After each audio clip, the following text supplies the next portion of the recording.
All right, well, welcome to the call, everybody. You're new to the call, just so you guys know who we are, I'm Jeff Sgarlata, and we'll also be having Charlie Moore on the call as well. Charlie, raise your hand. There we go, so everyone knows who you are. If you are new to Zoom, there is a way to make it that only the speaker would appear on the screen. I typically do I think it's called the grid view, where I can see everybody on it. So we are recording the call because there are people that are asking for it that couldn't make tonight's call. And we will be posting it and everything on our YouTube page as well. So if you're not sure how this works, basically, I use this camera to do my recording, but I use this one to control the actual Zoom conference and everything as well. So I'm not playing on my computer while we do that. But again, welcome to the call. Charlie, this is going to be an exciting call. This is the New York City Chokehold one. Typically when we do these calls, and I gotta toot our own horn a little bit, Charlie. I'll say you've been right on almost all of the decisions that have come through so far. When we talk about George Floyd, Ahmaud Arbery, we talked about the Alec Baldwin case and a couple other ones, and you've been right on with it. But this one's unique because there's no gun involved. Right. And it's not, the ones that we've done before with somebody getting shot or somebody getting killed with a weapon of a sort.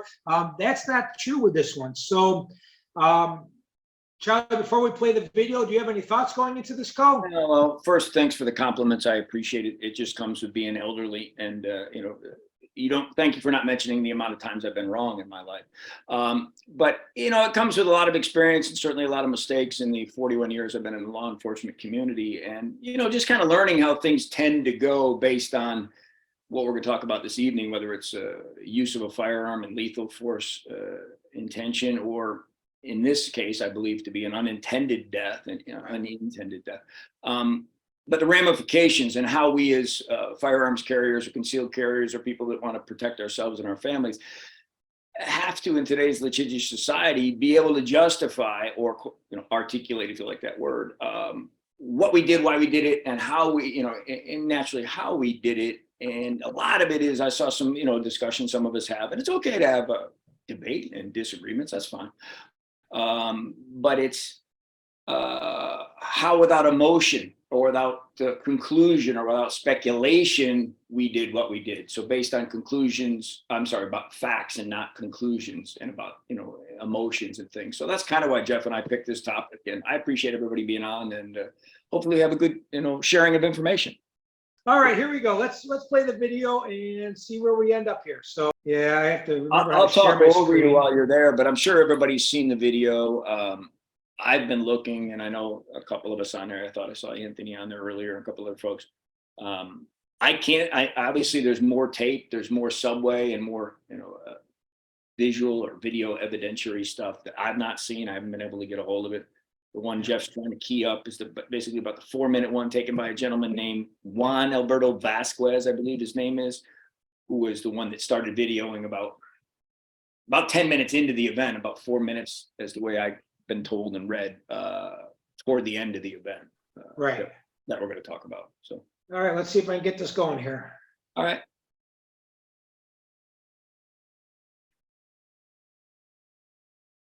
All right, hopefully sound comes New York through. City. It involves a failed chokehold on a subway car. A witness says a man was acting erratically and threatening other riders when someone who was also in that car stepped in and restrained the man, putting the alleged attacker in a chokehold to restrain him even more, and eventually the man died after being taken to the hospital. So was this a case of someone protecting others, maybe even saving lives, or an out-of-control vigilante who caused a homicide? Valerie Castro has the latest, and we want to warn you, the video is disturbing. Tonight, a deadly chokehold on the subway in New York. Where are the cops? Igniting a debate about when citizens should step into a volatile situation. A witness telling WNBC the 30-year-old man on the floor was acting desperate and aggressive, making people feel threatened before the incident. That's when a 24-year-old man stepped in and put him in this hold for minutes. Left unconscious, which is how police found him before taking him to a local hospital, where he was pronounced dead, according to the NYPD. There is no known video from before the incident incident, but the northbound F train in Manhattan was filled with strap hangers Monday afternoon, according to Alberto Vasquez, who recorded the video. He says he noticed the 30-year-old board the train. The man got on the subway car and began to say a somewhat aggressive speech, saying that he was hungry, he was thirsty, and that he didn't care about anything. He didn't care about going to jail. He didn't care if he gets a big life sentence, that it didn't even matter if he died. Vasquez says the rider's actions worried, even scared him, wondering if the man could be armed. He believes others around him were also in fear. New Yorkers grappling with whether the man who put him in the chokehold is a hero or a vigilante. I found it to be disheartening. Do you think if he had not passed away, someone might have hailed this person as a hero for intervening in a situation like that? I do. Yeah, because, you know, the trains are a scary time right now, and sometimes you need to step up. But if he put him in a chokehold for more than 15 minutes, that's not self-defense anymore. That's just murder. A group of protesters today calling for the man who intervened to be arrested. Make them know they're wrong! A former chief of department at the NYPD says people have the right to defend themselves and others. They have a right to take action as an individual on that train to prevent someone from being assaulted. The witness Vasquez telling WNBC the hold went on for about 15 minutes, adding it didn't appear at the time that the intervention was life-threatening. We never thought he was in a situation where he was going to die, because at that moment we surely would have intervened to try to get this person to let him go. Police say the 24-year-old was questioned and later released. The city's medical examiner determining the death was caused by the chokehold. Police haven't identified either individual, but WNBC reached out to the 24-year-old and he declined to comment. The incident striking a chord with New Yorkers who deal with tense situations on the subway often. I think the cops are getting a bad rap because they're not the ones that should be helping out with mental patients, people that are mentally impaired. The late man's friend recalling his struggles. The thing that he was guilty of mental issues, and he was guilty of being homeless. All right, Valerie Castro joins Top Story tonight from outside the subway there in NoHo. So, Valerie, I guess my first question. So I'm going to stop that there for a second. Well, probably for the rest of the time, because the rest they just go into talking about the protesters and the opinions of the protesters and what's going on with that. Charlie, we got a lot here. There's some issues with this. Number one is, did the guy have a past of mental issues that could have been the problem here? Are you guys okay? Everybody hearing me okay? Okay. Number two is we're going to talk about the guy and his decision to step in and to defend. Number three is how does he prove that he was in fear for his life or the fear of somebody else's life? So Charlie, take your quick sip there and tell us your thoughts here a little bit. Let's start somewhere. So first of all, we all know that Mr. Penny was charged with second-degree manslaughter, I believe. I pulled it all up. Got second-degree manslaughter. For you guys up there in New York, it's Penal Law 125-5 or .5, .15, sorry, 125-15. And I'll go over those just so we know what we're talking about. So we can talk about this in the definition of homicide in the penal code is as such. Is homicide means conduct which causes the death of another person under the circumstances constituting murder, manslaughter in the first degree, manslaughter in the second degree, or criminally negligent homicide. So obviously, regardless of what your viewpoint is, Mr. Neely is deceased, and it was at the hands of another person. So homicides, one of the protesters there, or the activist, whatever you want to call them, witnesses, was saying murder. No, there wasn't a murder. There was a homicide, though. And there can be justifiable homicides. Murder in and of itself is a crime of committing homicide. And then we get into the case law, just so we have a little basis of knowledge of what's in front of the grand jury that we'll talk a little bit about today, is what is, and again, Penal Law 125-15, what is manslaughter in the second degree? It is a 3 sub-bullet point law up there in New York in the penal code. Is a person is guilty of manslaughter in the second degree when he recklessly causes the death of another person. That's it for that one. or he commits upon a female an abortional act, which has nothing to do with this case, or the third one there in the state is he intentionally causes or aids another person to commit suicide. So obviously we're talking about 125.15 sub 1. So they have charged Mr. Penny with recklessly causing the death of the other person, Mr. Neely. So then we got to figure out, okay, we do have a deceased subject. We do have the coroner saying that it was caused at the hands of another, thus a homicide. And then we also have, what's the penal code say about what recklessly is? So the penal code of recklessly is as follows. It is section 15.05 of the penal code. A person acts recklessly with respect to a result or circumstance when he or she is aware of and consciously disregards a substantial and unjustifiable risk that such will occur or that such circumstance exists. So in legalese, that they kind of ignored what may or may not happen after the event. So that's kind of legally, in paraphrasing substance, where we're at. So with that, it's in front of the grand jury. Maybe redundant for some of you, and maybe new to others, is the grand jury in the state of New York. It's consisting of 16, no less than 16, no more than 23 people.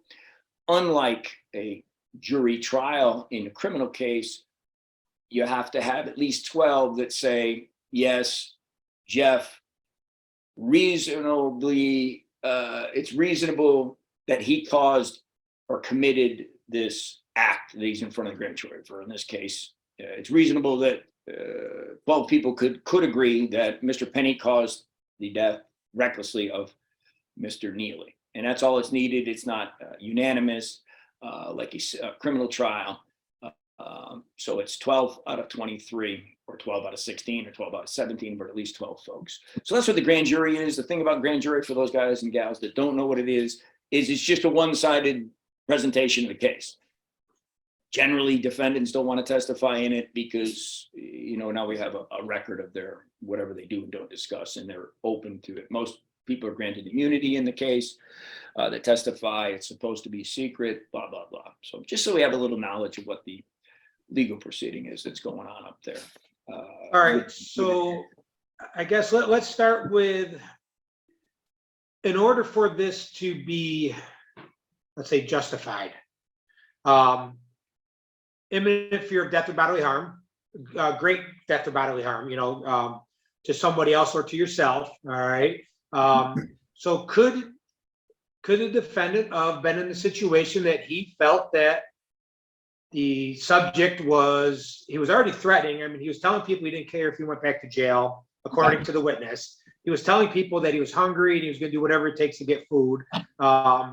So could the defendant at this point have thought that maybe he was going to pull out a gun or pull out a weapon or start hurting people and step in to defend? Or do you think he stepped in too soon? I guess, like when we all talk about, and I think when we talk about what training we like to do, and I heard a couple discussions beforehand about training, there's a difference, in my opinion, especially when we're talking about a group of folks here that use firearms. If most people call training in firearms to be shooting at paper, that's not training. That's not decision making. It is training how to function a weapon, but it is not training for the event such as you just saw.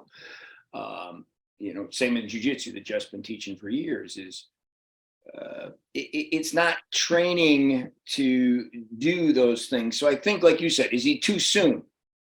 I don't know what he's ever seen. I know he was in the Marine Corps, but certainly there's a lot of difference in the Marine Corps and the rules of engagement of military soldier, Marine, airman, whatever, and what you deal with on the street every day in whatever city you live in. And it's incumbent on the person that used the force. Justified force is an affirmative defense to homicide. It is not, and then we all see the banter back and forth as, well, he's got to prove himself innocent. No, he's got to prove what he did was justified. Right. And I think, and again, I know some people don't agree, but that's okay. And it's good. Is you heard one of the witnesses or one of the people they interviewed say, in fear of your life. And I know that's used quite often in circles. Matter of fact, I used it today. Because nobody else knows what else to say. So No, and I'm they not all saying just- it's a bad thing in this case or Right. other things. I'm saying it is not an affirmative defense. It's Right. so I'll take that away and I'll reverse it. Could you use justifiable force, lethal or otherwise, and not be in fear of your life?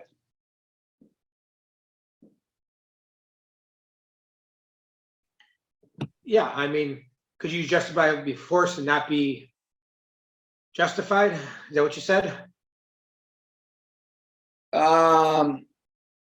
There's a difference between justified and reasonable. You have to be reasonable, in my opinion, to be justified. And you have to be, Right. law enforcement parlance, if you will, you have to be objectively reasonable. And I think it's the same in civilians, in my opinion, to a certain extent, even though there's not case laws. It can't be a subjective opinion on whether you're reasonable. It's got to be based on facts known to you at the time. So unfortunately, Mr. Penny, who used, I think he did a great, I don't think he's a bad person or anything at all. I think, and nor do I agree, I do agree with what his attorneys have put out. He didn't intend to cause this gentleman's death. Right. Thus, he was charged with reckless action, not intentional action. I know he has to explain without just the cliche of, I was in fear of my life or someone else's of being injured, what Right. facts were present at the time that caused him to feel like that. And if he can come up with that, I think he's great, and I hope he does. But I haven't seen any, and I've read some of the witness statements, and all of them that most of us have seen say there was no physical actions that would elicit that belief yet. Doesn't mean he couldn't have went there, but at the time the force was elicited or perpetrated, if you will, or begun, those facts have to be in place. Right. Personally, and you and I talked about this, Jeff, offline, just so everybody knows, I have no problem with anything he did up to a point where the person stopped fighting or Right. when two other people held him down. After that, and you can see on that video, it's not me, even in that 4 minutes, he still had the chokehold on after that. Now, whether it was on 15 minutes, I have no idea because I haven't seen that much. Once he was under control, he obviously didn't have a weapon because his hands were being held by somebody else, two other gentlemen or two other people. You have to let go of that force. When I say that, I don't mean let him go. I mean, you've got to switch to something else. And I know Jeff and I spoke about that. Yeah, and I'm going to talk about that in a little bit. Okay. So a question came in on the chat, justified or reasonable. So I'm going to ask Anthony, because you're the one that submitted it. Are you asking for the definition of justified or reasonable, or are you, I guess I'm trying to understand his question on the chat. So I want to see if he comes back on that and tells me what he thought on that. So Anthony, if you can text me again and send me the message of what your actual question is saying. Yeah, Jeff, it's just that Charlie was using the word justified in some of the discussion, whether he was justified using it. And you could justify pretty much anything. It's whether it was reasonable force based on articulable, objective things that the person who used the force saw. So that's why I threw that in there. Was it justified or was it reasonable? And in not having read the witness statements or seeing video before the actual use of force, I don't think, at least from my perspective, I can't tell whether it was reasonable to do that or not. Yeah, people may have felt uneasy, but had he actually done anything to either assault or touch or come right out and commit a battery against someone on the train? And so again, justified, reasonable, kind of wishy-washy. Yeah, good point. Sorry, Jeff. Good point, Anthony. Good to see you. It's kind of when we start using terms like that. Yes, it has to be reasonable to be justified. It has to be justified to be, able to articulate. So far, Anthony mentioned battery. There is no criminal charge for battery. It's assault. So it's like these words are all interchangeable. But yeah, if it was unreasonable, it wouldn't be justified. And the word we use, and Anthony, I think, knows this for sure, is, and John and a couple other ones in law enforcement, is it's got to be objectively reasonable, based on facts, not conclusions, not emotions, not speculations, not supposition, that what was known to you at the time, because there's been a lot of things in the media. This person obviously has a mental illness. I don't doubt that. And that he was arrested 30 times, more than 30 times. The last time being in 2021 for assaulting a 60-something-year-old woman. And you're talking about the person who unfortunately got killed. The deceased. The Yeah. deceased. Yes. Okay. But to my knowledge, nobody on the train knew that. So that information is basically irrelevant for his defense. It doesn't matter because that's not why he did what he did. And he doesn't, that is immaterial, really. It's what's known at the time. Same as in law enforcement. I can't use things that I learned after the fact to justify what I did something down, previous. Okay. Right.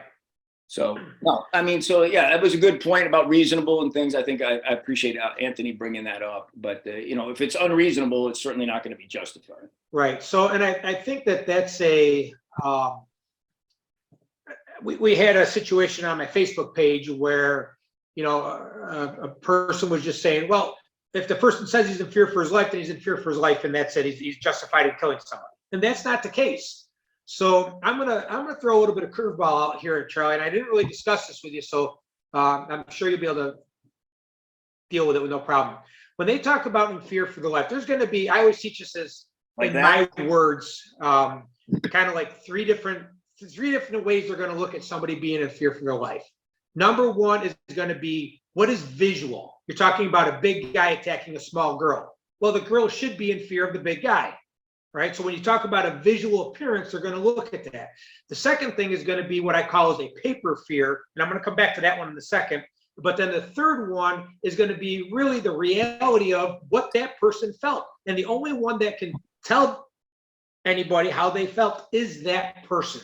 And they have to be able to articulate that. So that person has to be able to, like you said, articulate why they were in fear for their life, what made them in fear for their life. But now let me go back to the paper fear. And I call it paper fear because maybe you got a cool name for it.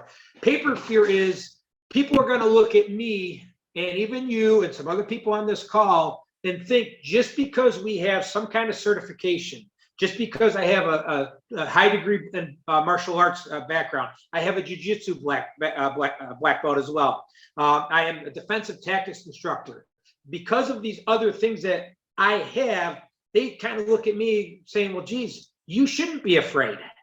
So now going back to this situation, that guy's a Marine. That guy has jiu-jitsu training. If you watch the video closely, you know anything about jiu-jitsu, he's got the chokehold deep. He's got his legs in, hooking the legs, controlling the guy. So they're going to throw this out there that with his skill and his knowledge, he shouldn't have had to do what he had to do. So when we talk about fear, would you agree that he's got to be able to articulate even more so than a basic person off the ground because of his background? You think that's going to cause a problem? I would assume, and I read some articles, some other guys probably have too, and people on the call, is a couple former prosecutors said his training will certainly be scrutinized, the same as all of us out there. And that's why those of you, I heard some of you talking earlier, those of you that are instructors, make sure that you are aware of vicarious liability, meaning if you're going around teaching, crazy stuff, somebody goes to do it and say, hey, I learned that from Jeff, that it was okay once they were on the ground to slit their throat so they couldn't get back up. Then I say I learned it from Charlie. Yeah, it just goes up the food chain. But, just be careful because, the training is not going to come in whether he should have known it. Is if you've been trained, and Jeff has trained many people, and some of you other ones have done this also, is if you know anything about teaching lateral vascular neck restraint or the bilateral neck restraint or the rear naked choke and the jiu-jitsu and those kind of things, or the guillotine or any choke, blood chokes or air chokes, is once the person is either unconscious, no longer a threat, right, or has ceased the threatening actions per se, you have to stop that action. And that's with bare hands or with a weapon. Not so. If you shoot say you've been involved in a shooting in your residence and the person's down, they have no access to a weapon. In theory, the weapon they dropped at the front door, they staggered in, and now they're 22 feet in from your residence. You can't continue to shoot them because the threat is no longer there at that time, for that, piss poor analogy probably. But, we have to know when we use force, when to begin, when to be effective at it, when to be efficient at it. And we have to know when to transition or let it, I don't want to say let it go, to move on to something else. And you and So- I talked about an option for this gentleman that may have not got him into the kind of trick bag the poor Marine is in. So, yeah, anybody that's done any jiu-jitsu at all knows once you have the back, if you're not getting the choke, how to move into a controlling position. So if this guy has, I'll say, any legitimate jiu-jitsu background, he's going to know transition to other positions to control the guy. So like you said, the guy stopped fighting. The guy was controlled by two other guys at the same time. He should have let go of that stranglehold or that chokehold, whatever you want to call it, and then move down to like what we call as an under-over grab, which is one's over the shoulder, one's underneath the arm, and then you're locking it from there. And if you can control the hand from there, that person's going to have a hard time getting out of that situation. So there were certainly options, and it's easy for us to sit here Monday morning quarterback, well, he should have done this and he should have done that, just like when you watch a UFC match. We all would have said, oh, why didn't he get that armbar? Well, when you're in there, it's different. And maybe he was scared, and maybe he was in fear for his life or others' fear, because like you said, we don't know if he had a weapon. We don't know if he's reaching in there. So the other guys trying to control the arms were not doing that well controlling his arms. So if I was choking somebody, I don't want him to grab a knife out and start stabbing me in the head. So Charlie, I guess my question goes back to how hard is it going to be able to him to prove fear based on his skill and training? How hard is it for him to prove it? I don't know, because that's, it's got to be objective based on all the facts. And I think Anthony hit it on his statement is, yeah, I don't know what happened before, what led him to believe that. I've not read anything. If somebody has, please let me know and I'll cede the floor, if you will.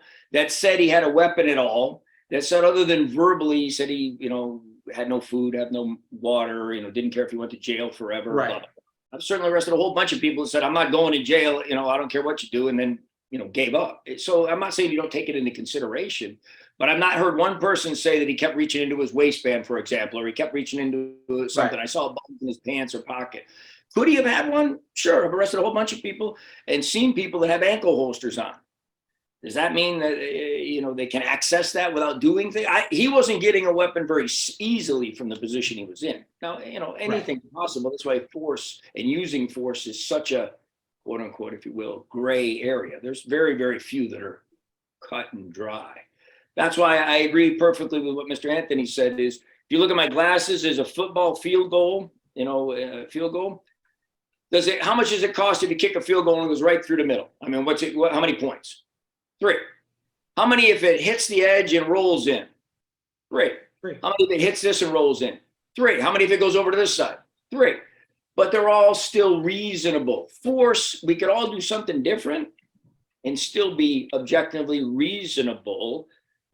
But it's all got to be based on the facts that we all saw at the same time, as well as our training and experience. Same in law enforcement. I think experience and training is important. And I think if we're training and we have experience, we're proud of it, we've earned it, and people are going to call us on it. And I think that's why we have to take our training and experience and be able to explain why we did what we did when we did it. And something I talked about today that, we could probably have a quick debate on is, you mentioned it, so I'm going to throw it out there. Does gender matter in the factual basis, especially in the law enforcement community for cops out there? In the application of force, gender, and I'm not talking about all the, the stuff that goes on in today's world. I'm talking about, we'll say, just 2 genders right now. No, it really shouldn't matter, but visually it does matter. A smaller female and a bigger male, does the gender matter? In the sense of what? Like, how much is she going to be able to do, or how much he's going to be able to do? Well, what would be objectively reasonable? Well, I'll say it this way: you have a big guy and a small girl, but if the small girl has a gun, it doesn't matter, But now, if you're talking about just getting into a fist fight, they're going to look at that and say the big guy should have done what he did. But it's based not on what the woman or the man who is bigger or smaller. It's based on age, size, and condition. Does age matter? I'm 64 years old. Sure, it matters. So, again, those are factual things. The other thing we got done teaching today, just so you guys know what we were teaching today in law enforcement use of force, is race doesn't matter. Now, it does matter for reporting, but I'm talking about objective, reasonable use of force. Right. Just saying I'm a female, I can do this, or I'm a black man, I can do this, or I'm a this, or I can do that, without the facts to base the reasonableness on, it's not going to work. That part doesn't matter. So that's the hard part, I think, in using force, is not so much learning how to use it, which is important, sorry, but when to use it. And in this case, when to maybe, I don't want to say stop using it, when to transition to something else. Right. And I think, in my opinion, and I'll throw it out there because, like you said, I'm usually fairly accurate, is he's going to have a tough time saying I had to continue to hold it when you had two men that had it, they weren't perfectly controlling his hands, but he wasn't reaching for anything. And you put a choke on people, you almost put me to sleep before, is you can tell when they're no longer resisting. Right. A normal, in my opinion anyways, a normal person can tell this person is no longer combative or resisting. And you have to let that part of it go. Now, he could have just dropped it to here. Right. Or the seatbelt, the over-under like you talked about. But to continue, if he held it for 15 minutes, he's going to have a real lot of trouble. If they have more video and shows that thing under the chin with compression for 15 minutes, he's in a lot of trouble, I think, there. Yeah. That's a reasonable person would say. That's not reasonable. That can't be done. And, Well, you brought out an interesting factor, and I'm glad you said this, because you mentioned how a smaller female can't just go around hurting everybody because she's smaller and says, well, I can do this. And in a lot of the classes we teach, women, and I hate to say that for any women on the call, women think that if somebody walks through my front door of my house, I'm going to be justified in shooting them. And that's not the case. That's not the case. Is it going to be taken into consideration? Sure. But it's not, you don't have the right just to go around killing somebody just because you're a smaller female. And they really have a hard time understanding that they still need to be able to justify why they were in fear for their life. And I think that's the part that people miss a lot, is how do you articulate that? And if you're not articulating that the right way, they're going to end up in trouble with that. So thoughts on that? I mean, I know you just said it, but. And I don't want to say that it does. I think it's a good thing, especially, look, if you were being charged with something, heaven forbid, and we'll use your case about a smaller woman shooting person coming in a residence, for example, it's good to get that, out in front of a jury. It's kind of like, as an attorney, getting things out there and having the judge say, all right, disregard what they just said. Those people aren't disregarding all of that. They're going, hey, why did you do that? They still remember it. Getting Right. out to look, she's a 4'11" female, and people can see that. But what they're really trying to get out in the factual basis is not so much she is a female, is that she's so much smaller in stature and size and weight than this male in this case. Is so much bigger than she is. So it's not bad to say it. It's just saying it and using, and you've heard me say this about a lot of things. Cliche-based training doesn't fix anything. There are no facts in cliches. I'll use another one that all of us have heard. Run, hide, fight. It's a cliche. It doesn't do anything. There's got to be actions attached to the words. And if fighting is the last resort, then it's got to be my best option. So we're not training that. So cliches, 21-foot rules and 4 to 6 foot reactionary gaps in law enforcement. And, if he has one gun, he's got two. Cliches are great. I'm in fear of my life. Just explain why. Whether it's Jeff and his massive amount of training, or somebody else here that's not so trained or not so big, is I was in fear of my life. Don't just stop there. I was in fear of and this gentleman, Mr. Penny. I was in fear for not myself so much, but the others, because of what? What did he have at the time that would lead you to believe he could cause grievous, serious, or bodily injury to someone else or yourself, or even death? And he's going to have to explain the facts that were present to him that led him to believe that. And I haven't seen any yet, and that's unfortunate. And I'm not saying he's, like I said, I've made pretty self-evident. I think he's a good person.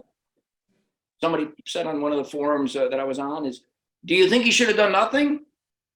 That's an option. Right.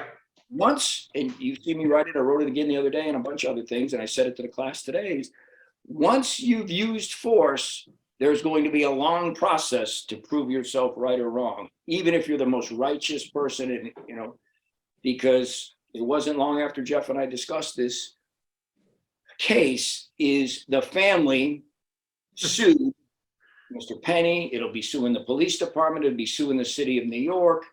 They, in my opinion, I didn't hear anything about his family trying to take care of this poor man before this incident. Now all of a sudden they want money. Maybe they're entitled to. That's not my business. That's a civil jury. But that is something that, let's say Mr. Penny gets cleared of these criminal charges, which if the facts are presented, he should. He's still going to face a civil trial down the road looking for money. And he has to live with that forever, even if it's hanging over his head and everybody did a GoFundMe to pay for his, he's still living with the fact that I may lose money, I may lose punitive damages, I may go to prison for a decision that took me X amount of time to make. Right. And that's what's so hard about using any kind of force, especially force that results in serious injury and worse off death. Intentional, yes. Unintentional, just as well. So yeah, and I think very hard thing. Some guys are saying. I think that is a big concern. Like you said, people they got to be able to articulate it and work from there. And now my question is, he's a protector. There's people in the world that are protectors. Protectors will jump in and help somebody if they see somebody in trouble. And there's people who will ignore people and just walk away. And good or bad, I mean, I feel I'm a protector. Now I can look at this situation and say, you know what? I'm going to be thinking twice about helping somebody else out. Maybe I'm going to turn my blind eye and not pay attention to what's going on. So I think there's a lot of ramification over people's thoughts and opinions on this. But like you said, this guy's got to live with it the rest of his life. How's his family dealing with it? There's been situations that people have been justified in using deadly force against somebody, and their family can't believe they did it, and now their family left them. And that's happened up here recently, not recently, but in the past up here. So I think that's a big concern as well, is not just the financial, but the emotional stress. And did he lose his job? And, what else is going to come down the line for this? So what do you see in the works for this guy? What do you think is going to happen? Well, kind of to dovetail off of what you said, some guys on the forum, on the call may know there's an Alabama officer, last name I believe is how to pronounce Darby. Well, he interjected himself in a suicide attempt. His belief was that some other officers were putting themselves in danger. A guy had a gun, blah, blah, blah, to his head, and he could have pointed away, shot him and killed him. And he got convicted and went to prison for 25. He got convicted and sentenced to 25 years in the state court in Alabama just recently. The federal court just overturned it on a technicality of jury instructions. But this gentleman is now facing the chance, whether he was objectively reasonable, if you will, that he's going to be retried by the state again, and the family's filing a civil suit. So guys, we use force, especially lethal force, or anything that can get close to that, serious bodily injury or lethal force. We have to be very sure of what we're doing. And I'm not telling you, that's the hard part about teaching use of force for a long time and talking about it, because we get emotional about it, especially when we talk about brothers and sisters in law enforcement. Most of you know my wife's been in the Marshal Service for 30 years. And, I certainly have a passion for that. But as I've gotten older and I realized that, some people, like Jeff said, they lose their families over it. They lose their livelihood, like the Arbery case down here. Yeah, exactly. Arbery, the deceased, was certainly no saint. But I think it got out of hand with 3 guys, and they're all doing life in prison now, or pretty close to it. For one guy, he got 50 years. But, we got to be real careful. And that's the thing, is we got to train appropriately. We got to train. What do I think, your question, what do I think is going to happen? It's very rare, though it does happen, that a grand jury does not indict people. It's just one-sided presentation. There's an old quote that says you could basically indict a ham sandwich. Because it's only getting one side. They're not, they can ask questions, but it's only the prosecution. So the prosecution certainly isn't going to present any exculpable evidence, basically. They're going to present what they believe to prove, that he reasonably caused this action. And the grand jury can do a few things, and generally they either indict or no bill. There's a couple other things they can't do, but I think he'll probably get indicted. It's New York City. It's passionate. You know, you obviously had people that thought he should have been, arrested that day. You don't know who's going to be on the jury. You know, you can't pick them. It's a jury of your peers, but it's not a jury of the people you pick. Not like putting a reference on a resume. You didn't put anybody down who was going to say anything bad. So it's kind of tough not to get indicted unless it's just so far fetched. And I think it's going to be an interesting case. I think, the way some of these cases is instead of going to, he doesn't have to get mandatory prison time, as far as I remember from reading the statute.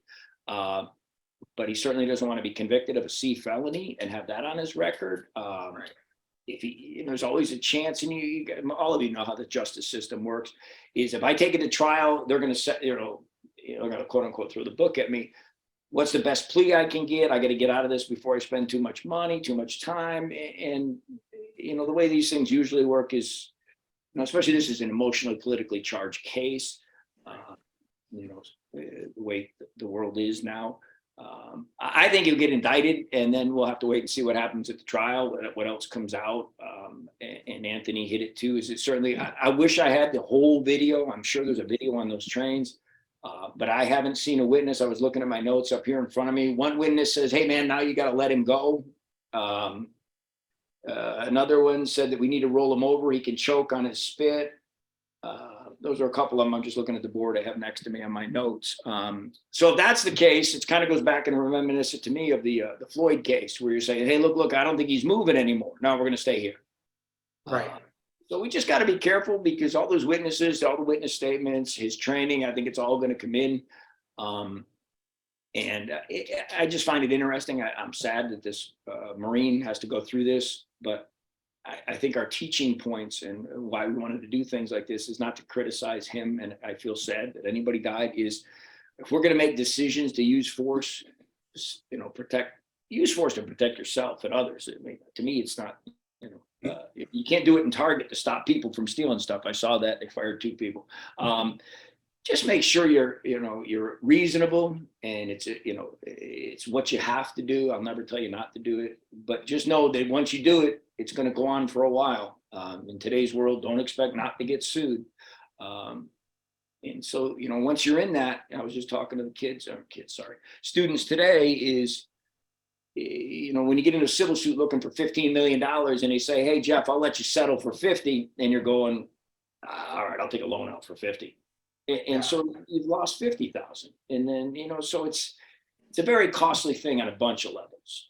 So that's why, when we talk about training, it's incumbent on us to talk about teaching decision-making and critical thinking, and not reacting on emotion or cliches or TV shows, and just make sure that you really hone your craft. And that's the whole gamut, not just, hey, I can shoot a group from 15 yards in a little hole like this, but I can't make a decision when to do it. What kind of actions constitute these kind of things. So it just we got to be cognizant as folks that are users in this form of firearms and for personal and self-protection and family loved one protection and things.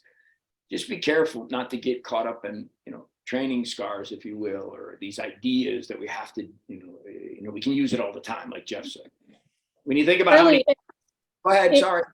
It almost sounds like he may have created an inaccurate mental picture while working through the levels of situational awareness. Now, do we have any idea if he has PTSD or he has mental illness at all as a Marine? Mr. Penny, I have not heard that. Could you, was it Sarah? Yeah. Hey, Sarah. Could you explain a little bit what you mean by his assessment of the situational awareness? Or so I'm wondering, while he was working through let's just go on level 1 using your senses, right? He was obviously able to identify in the environment that something has changed from the norm, right? But I think his senses then led to an inaccurate picture for level 2, the comprehension before action.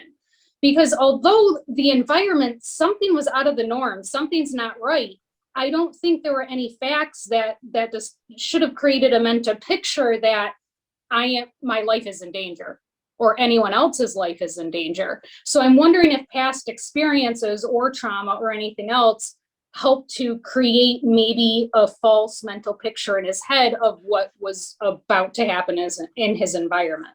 Wow. Yeah, I mean, that's a real intuitive assessment there of what went on. I don't know Mr. Penny's background. I don't know his military background. I believe, if I read correctly, he was honorably discharged from the Marine Corps.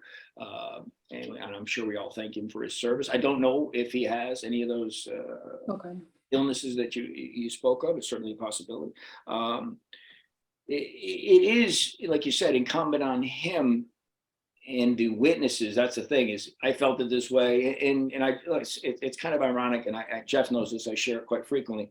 I taught 40 agents of a Department of Homeland Security agency today, and I tell them almost the same exact thing, because they're almost basically the same thing. The factual basis of certain facts and things is everything we do nowadays, minus a few things, and even homes aren't that way anymore, is on camera. So I don't know what Mr. Penny is going to say. His attorneys need to talk about that, not me. But if he can't explain what things, just like you said, in my opinion, what things led him to believe that self or others were in danger of serious bodily injury or death, and the video shows nothing different than what we all know to be today, I think he's going to have some problems. Can we agree that he was probably trying to do the right thing? Sure. Right. But doing the right thing doesn't absolve you from potentially being charged, obviously. Right. I think once more videos and more witnesses come out, I think we'll have a better understanding of what picture he was actually seeing. And it could very well be that he was in fear for his life. And until we know that, or until it comes out, we may not know if he jumped the gun, went too soon, or if the guy was actually crazier than they're saying and he did the right thing. So I think that's going to be another follow-up call we're going to have to do, Charlie, once this gets into the courts a little bit. Yeah, it's going to be, and I hate to use this poor man, both these guys, is something to learn from, but I don't enjoy it. I find it intriguing to follow these cases, hear what everybody has to say, and try to learn so we can share it with our students and with ourselves, our loved ones, because we can be pissed off that the system's a certain way, but this is the system. And we've got to figure out how to operate within the parameters, unless you've got some kind of power to change the system. And we can talk about that when it gets closer to election time, and even that doesn't work. So, all right. Well, unless you got anything else to add to this, Charlie, or anybody's got any questions, I think we'll wrap it up there. If anybody's got a question, just chime on in with us. Going once. You got training coming up? We do. Going twice on a question about jumping this. right on that. You got to stand right there. Look at her. Look at her. I know. All right. So, Charlie, let's talk about some training. You and I we've done this in the past where we did some online training, and I don't remember what we did online. Was it using the flashlights before? I think we did flashlights. I think we did drawing from concealment. I think we did Oh yeah, sitting too. some seated position. Yeah. And I think it would be good for us to readdress those. And you and I are going to be working on some basic firearm skills videos for those that are kind of new to firearms, and then we are also working on some advanced ones. And if people have ideas of what you want to do, please send me a message, send Charlie a message, and let's do it. I want to get back to this, because I know we had a lot of good success with it in the past, and then COVID hit, you got injured, and 10,000 surgeries later, and I just finally got internet back because I had a little walking stick. I just got internet back because I moved, so I've been out of the loop for a while. So I think we got to put something together and do some training. And then we tentatively have you coming up here in August. Right. And again, even for that training in person, if anybody's got some ideas of what you want to do, let us know.